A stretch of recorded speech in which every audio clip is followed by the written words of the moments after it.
I'm sure I messed up enough, so there's some questions. So that's Before we start the Q&A, this is also the same, very similar shape to Shan, the character.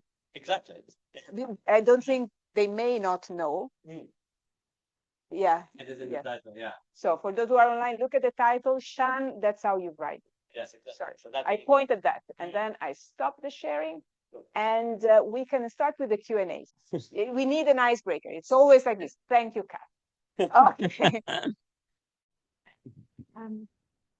Thank you for your talk, Fred. Thank you, Kat, for listening.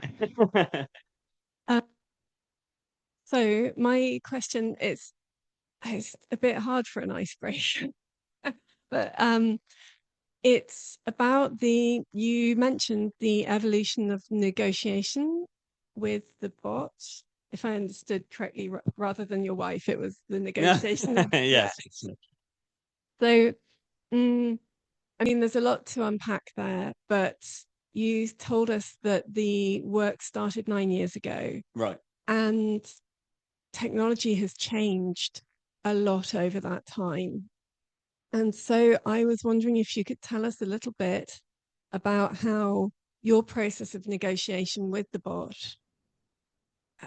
has unfolded, and particularly with a view to how the bot and the realization of the bot in the virtual and corporeal worlds has elaborated given the increasing power of technology that it's been entangled with. Yes, that's a really interesting. So the I think that is more and more blurred in what we create. When it started, yeah, it was rather sort of a creation of an image or sort of an idea of an identity, and then as that, yeah, negotiation further unfolded, it was indeed sort of statements sometimes this bot would make, and I do like sometimes she would make a very strong, powerful statement and then say, "I think." And it was sort of like, and so those were kind of nice, but it gave a sort of fallibility as well, a sort of human touch to it. And then so it became, and then there's for instance, for the Instagram account, it's constant sort of deleting and posting and sort of curating there. And that also sometimes I'm like, oh, not so sure about that. But it's sort of like, okay, well, yeah, you sort of give that out of hand, I think. And eventually, well, those sort of, yeah, as the technologies evolved, I think that's why I also felt it was a good time now to sort of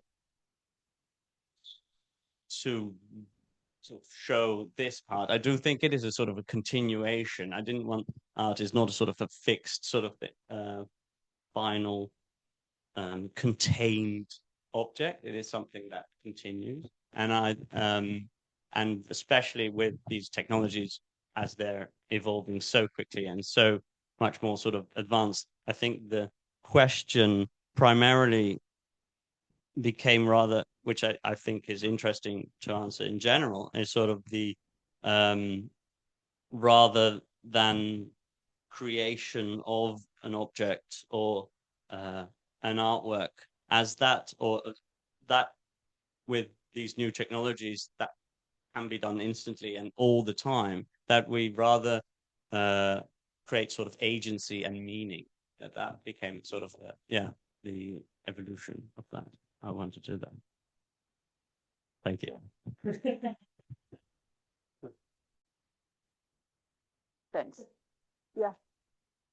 Maybe just on following up on that to understand is because it's still your creativity that the bot is producing, because you're the one, as you were saying, you're curating the Instagram account and you're still deciding. No, I'm not curating the Instagram account.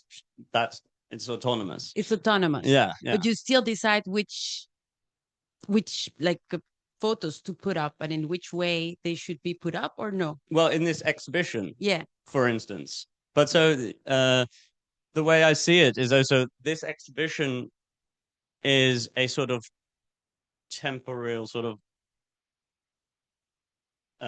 place of a series of instances that contain this language that create the sort of the character, the artwork, the metaphysical sculpture. And it could be different somewhere else. It could be redone somewhere else, and it could that could change all the time, as long as that sort of that language or that within that core identity, if you like, that's stays the sort of like, that's the thing to negotiate, basically. Yeah, and questions. Okay. Thank you so much, Fred. It was really mind-blowing, actually, your new exhibition. So I wish we could see it in live. By the way, this wall that's at the beginning, is it actual entrance to the exhibition? You have to pass through it? Yes. Oh, yeah. That's really cool. I was wondering about the background story. You said that you were fitting information to the bots, if I understood it correctly, about your wife. So your wife is a prototype, or wait, no. Okay, I might have muddled that up a little bit. My wife is not a bot. She's it's very much a real person. Yeah. And she is no doubt listening as well. Those are two separate things. That's where it sort of came from, this sort of expression, and the actual character is modeled after, as I was doing the 3D sort of modeling, is modeled after her physiologically, but it's sort of like and then sort of the bot and the sort of personality is actually rather sort of different. That is not necessarily that. There were sort of three important parts to that: my wife, and then my sister as well, which is a wonderful social activist and already sort of spoken up. Has she actually at one point controlled sort of at the very beginning the Instagram account? So sort of like, so yeah, especially for the sort of social activism, that's a side. And then thirdly, is it sort of inspiration? There's that reference with the flag, for instance, is called Study of Perspective, which is a reference, a sort of homage to Ai Weiwei as well, which is this Chinese artist and also social activist. So it sort of connects there, as well as Chojin, this revolutionary poet, that she herself has as a sort of like a muse, if you like. And so the works of Mao Zedong faces, the structure looks like the Chinese national flag. Was it intentional? Well, yeah, this is yes. The curation there is certainly intentional. Yes, I mean there was a whole series of sort of works, but in this sort of curation of this project, yes, totally intentional to share it as the Chinese flag. Yeah. Thank you. Thank you so much. And the name ZhouKe, so is it? I understand that it sounds like Joker, but the choose of the characters, is it intentional, and does it have any meaning behind? Well, yeah, that is a name, so I wanted it to give the character a name. So it's a Chinese name. So there are real people called Joker. Yeah. Okay. And I think that is also where it's sort of like that. There's a continuation, sort of the dichotomy between the real, and the virtual, and sort of finding the balance there, or blurring the line, actually, more like that is interesting. So this sort of real name with expressions of identity, and yet with a sort of bot-like characteristics, but at the same time, with the real and the virtual, and sort of our interaction constantly. Well, especially if you're watching this online, thank you for joining online. Hi, Mum, if that was you. And that's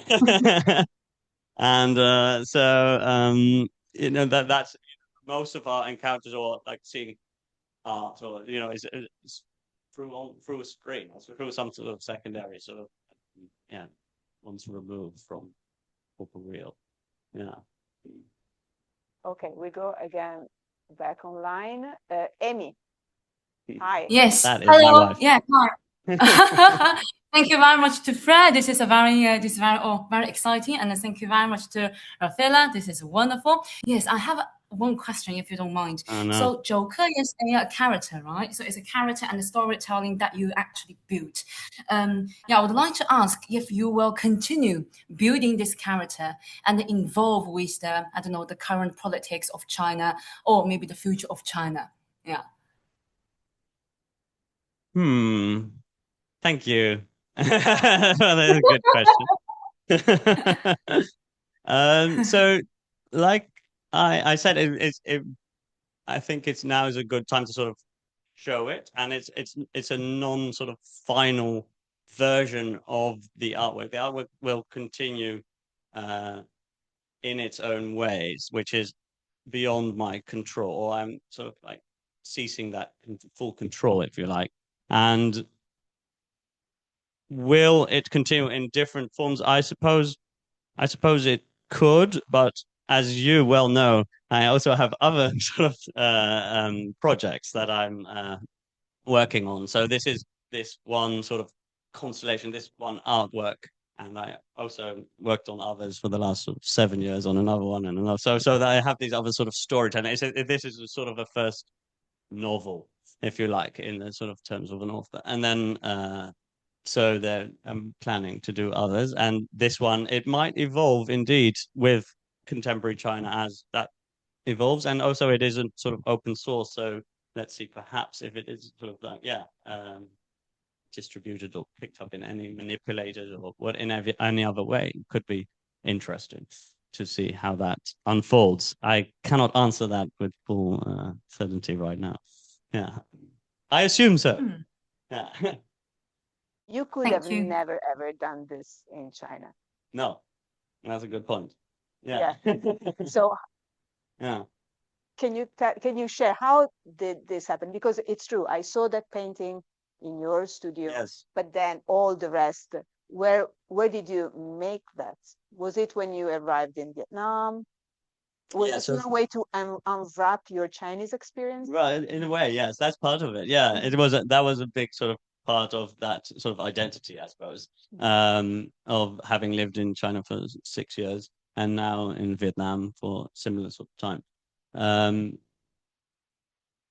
It's an ongoing, the censorship and that sort of thing is an ongoing system of sort of, I suppose, power and controlling the narrative, and a lot of sort of censorship is actually done by people who think something is, or you can't do something, and that's also where that is much more effective in terms of power. Yeah, a lot of these works were made after China, or in some of them in China and after, but not shown in China, and some of them were sort of tested in Vietnam, but also not. Some of them were also removed from exhibitions there, and sort of like Vietnam is a wonderful country, but there's also censorship around these certain topics, and even now with this presentation of the show, there's some, it's a little risky. Yeah. Yeah. So, yeah. This is not a question, it's a comment. I would have never invited you to talk about this serious while in Shanghai. Right, It's yeah, true. yeah. When you say self-censorship, that's how Right. it works. Yeah. That's how it works, because you're looking Right. for trouble. So Yeah. I suppose so. that's how it is. Mm. Okay. But just having said that, this work is not so much the framing of it is sort of like, and it uses this political sort of language, but it's not necessarily just sort of about China. It's sort of like, yeah, it isn't. Yeah. No, I think, yeah. Yeah. Got it. But, Yeah. Still, Absolutely. That'll be hard to explain to the censors, let's be honest. Yeah. That's a long time sitting there in a little prison jail trying to explain that. Yeah. Yeah. I understand. So, yeah, dancing around that a little bit. Yeah. tiptoeing everything. Yeah, it's all right. Thank you. And in the meantime, I'm going to ask about the open sourcing. So could you tell us about how you're open sourcing the artwork and in which modalities, and how, like, technically, how are you sharing it, as well as kind of Yeah. Yeah.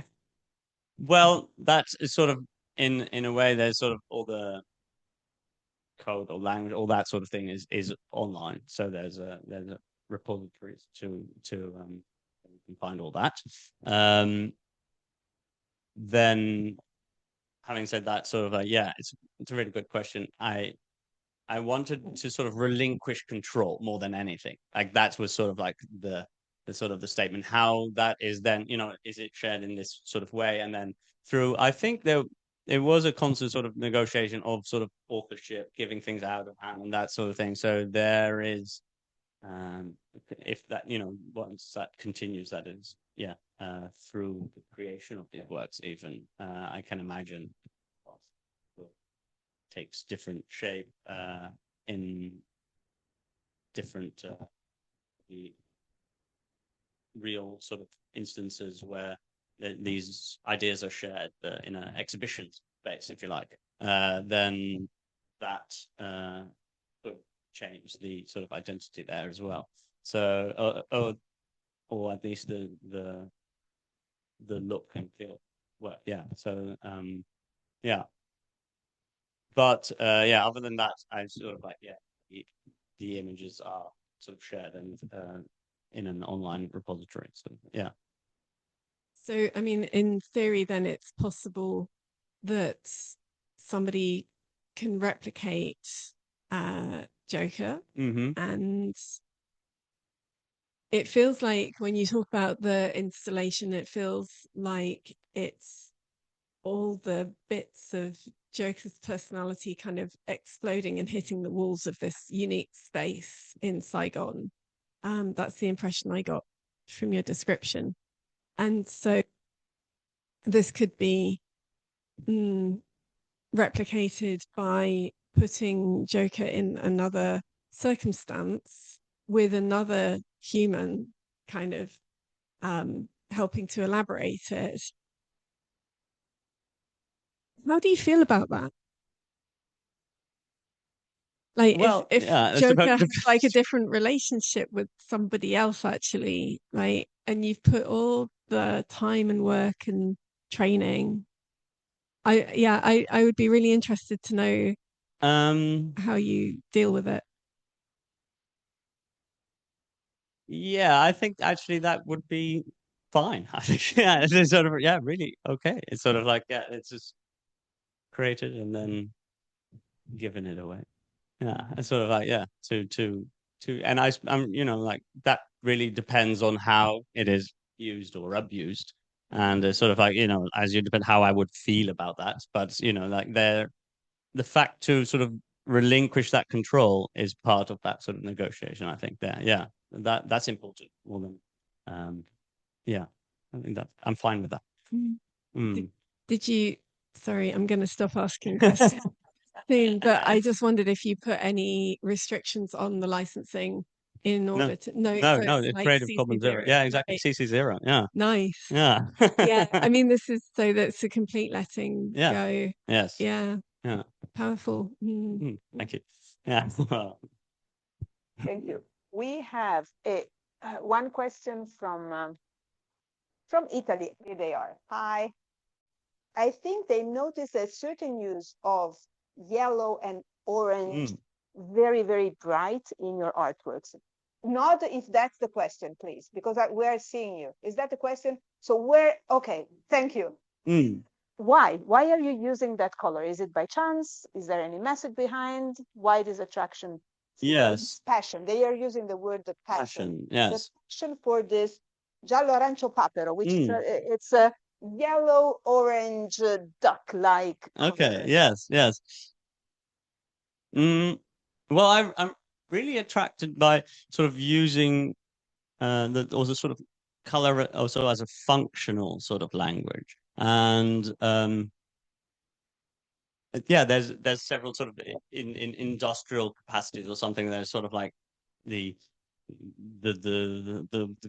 blue digger takes from the orange bucket, puts it in the red, but in these huge sort of shipping sort of situations, or and here actually the language of this color comes through the street cleaner sort of identity, I suppose. So that sort of the high visibility vests, the cleaning product, they have these very often these bright yellow and orange colors. So and it was good to sort of use that also as a uniformity sort of to connect the instances and the identity, I suppose. Yeah. So it's very much on purpose then. Of course. Yes. Yeah. Yeah. Can you tell us a bit about your community in Ho Chi Minh? Ah, yes. Because Fred is an artist and is also running this space that is an artist space, artist-run space, and acts like a community builder in Yes. in your Yes. in Vietnam at the moment, could be Italy in the future. Yeah. Who knows? Yeah. So- But this space is very much in Vietnam. This kind of this is there, and yeah. Tell us a bit more about this. Yeah, it's a non-profit, non-commercial space. So and it's very much to allow the expression of ideas expressed freely and to explore, and for local artists as well as foreign artists that we've had to want to come to Saigon to share ideas freely. And I think that's very important. And Saigon's a wonderful place. There's a sort of ecosystem of galleries and that sort of thing, but there aren't many of these sort of non-commercial spaces where there is where you can share experimentation and that sort of thing. And so I think that we are adding to the contemporary art dialogue there with that space. And yeah, invite anyone if you want to come to Saigon to show work. That's free to send us your proposal. Yeah, as well as to the people in Saigon, of course, but they know it. Yeah, so we have a vibrant hub there and connecting, the adding to the contemporary art dialogue there. So I think that's a very nice, yeah. Also because it is not that common Right. nowadays. It's less and less common nowadays. Yeah.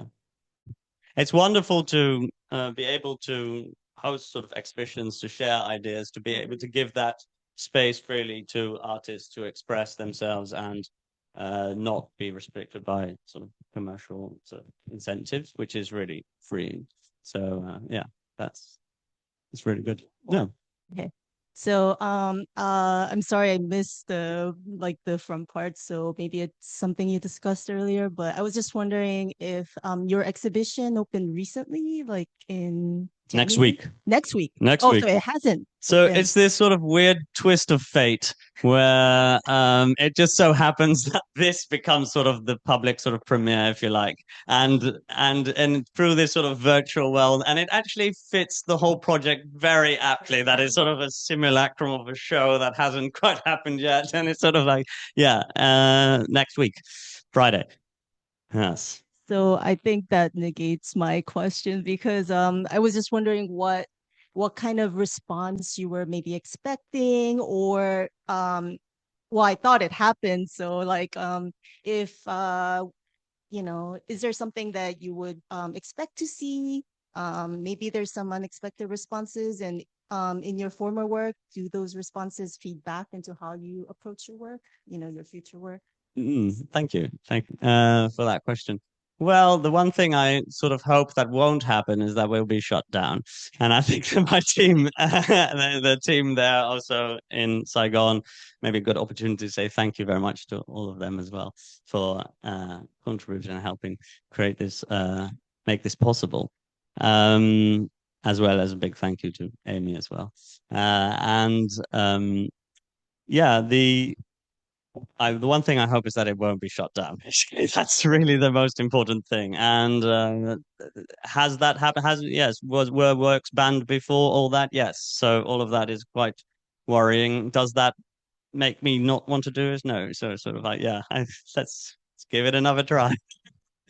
And how does censorship kind of work? Are these entities always going around art shows and just kind of like, how does it and then? Well, that's a really good question. I think there's I don't actually know the inside outs of all these organizations. But yeah, officially you have to ask for permission for all these sort of things in these countries. Yeah, there's yeah. So I was wondering what is going to be the main like penetrating meaning that you wanted to put into your exhibition, because I understand why it is like why and how through your artwork it is developing the power of the dynamic of social in Chinese country, China. But I think in a way, because you're using AI technology in your artwork, maybe it is even more aggressively developing in non-social political countries, because we don't really recognize what is happening because of the speed of the development of technology. But in the socialist countries, it was already there in my perspective. So it is just about getting more intense, but not like everyone knows that it is getting more intense, and we know that in the other countries that are not social countries, we don't really know what is happening, but I guess something similar is happening, like government trying to rule the citizens. But is there any message that you wanted to put that message into your exhibition, or is there any artwork that you're going to present to as a next exhibition? Well, okay, thank you for that. That's a great question. And I think as we know, sort of like, yes, these technologies, I think it's a global thing. And this is not really so much about sort of, I think the idea here is this creating an artwork of sort of systems, and how, like that was really the sort of like the thing I wanted to experiment and show. And the politics around that became sort of a sort of framing within this sort of personality, the storytelling, if you like. Now how in the individual countries sort of do that, including China, is very fascinating. But I think more and more, like you said, there's these dynamics of power, and they're everywhere. So sort of like that, I think the questions really about sort of like authority and the framing of identity through these systems that we've created are not just unique to, for instance, China or Vietnam. And so that opens this up as sort of more relevant work for the rest of the world, I suppose. And then your sort of tail end question was there, am I making any other works like this? Other works are also this mediation of technology, I suppose, but in a very different way. Again, like I mentioned, this sort of the storytelling and my fascination with myths, basically, and myth making is what I'd like to explore in my work. So my other project, hopefully opening next year or 2 years from now, is something that has been 7 years or so already in the making, and that's more about the underworld, sort of autonomous vehicles and sort of death, and so it's a whole nother sort of can of worms and a whole nother sort of exploration. So there's a we'll see how that goes. I'm excited for that one as well. Thank you. Yeah. But I have to thank you on all the amazing artworks. I ask you questions. So thank you very much.